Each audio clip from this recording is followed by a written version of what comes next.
ESI കോട്ടയിൽ admission ആഗ്രഹിക്കുന്ന കുട്ടികൾ ഇപ്പോൾ ഇമ്പോർട്ടൻ്റ് ആയിട്ട് ചെയ്യേണ്ട ഒരു കാര്യമുണ്ട്. അതായത് ESIയുടെ വെബ്സൈറ്റിൽ കയറിയിട്ട് നിങ്ങളുടെ ESI IP ward certificate download ചെയ്തിട്ടുണ്ടാവണം.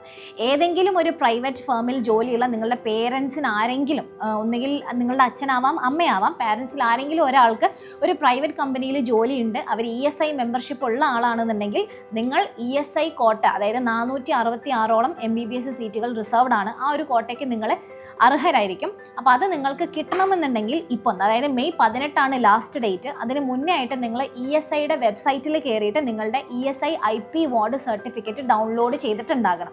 പക്ഷേ അതിന് 2024 സെപ്റ്റംബർ മുൻപ് മെമ്പർഷിപ്പ് എടുത്തിട്ടുണ്ടായിരിക്കണം നിങ്ങളുടെ പേരൻസ്. അങ്ങനെയാണെങ്കിൽ മാത്രമേ നിങ്ങൾക്ക് ഈ വർഷം നിങ്ങളുടെ ESI IP വാർഡ് സർട്ടിഫിക്കറ്റ് നിങ്ങൾക്ക് ഡൗൺലോഡ് ചെയ്തെടുക്കാൻ പറ്റുള്ളൂ.